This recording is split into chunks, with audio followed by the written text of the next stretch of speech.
And next up, we have venture capitalists. And the big distinction between angels and venture capitalists is that venture capitalists are professional investors. They take other people's money, usually, but it's other people's money, and every day sit and hear pitches and make decisions and decide where to invest that money. They're running it as a business. The purpose of venture capital is to make money, and that's the sole purpose of venture capital.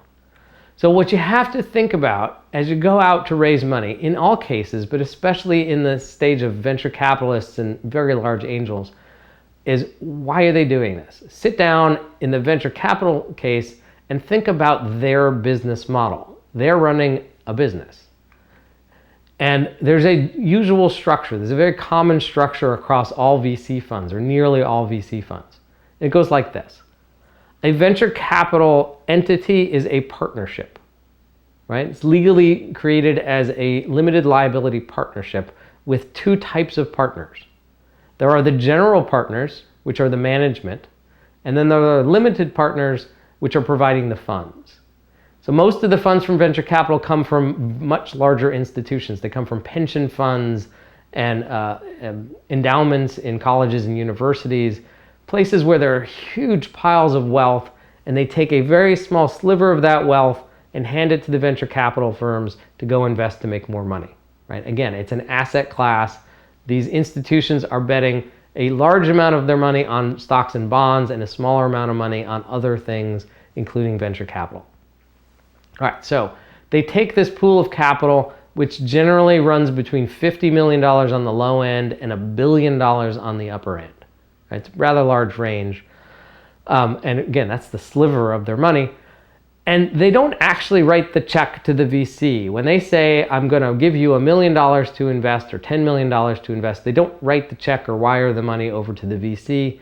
Oddly enough, it comes in the form of a promise called callable capital. The VC has the right to call it when needed and only when needed. All right. So most VCs are then structured as a 10-year lifetime fund. So what that means is that after 10 years, that fund itself will be dissolved. The venture capital company you're talking to is not the fund. It is a collection generally of funds. They create a new fund every few years because each fund has only a 10-year lifetime. Within those 10 years, they set a date. It's usually 5 years. And they have to find all the new deals that they're going to invest in within those 5 years and make the first investment. So no matter the size of the fund, that's usually between 15 and 20 investments. The reason there's a limit there is that when they make an investment, one of those general partners, one of those partners at the venture capital fund will take a board seat. And they can only sit on so many boards. It takes time for them to actually do the work of being a board member. And so the most prolific venture capitalists might sit on 10 boards. That's a lot of work. 5 or 6 or 7 is more reasonable. And so there's just a limit based on how many partners there are at how many boards they can sit on, therefore how many investments they can make. So what this means in real life is that the $100 million fund making 10 investments will make on average a $10 million investment. And the $1 billion fund on average making 10 investments will make $100 million investments. Right? So they make, the bigger the fund, the bigger the minimum investment. That's their model. And then there's one more piece on here, which is how they make money. And so the general partners make a small percentage per year to run the service, to run the system. And then they take 20% of all returns, all profits at the end.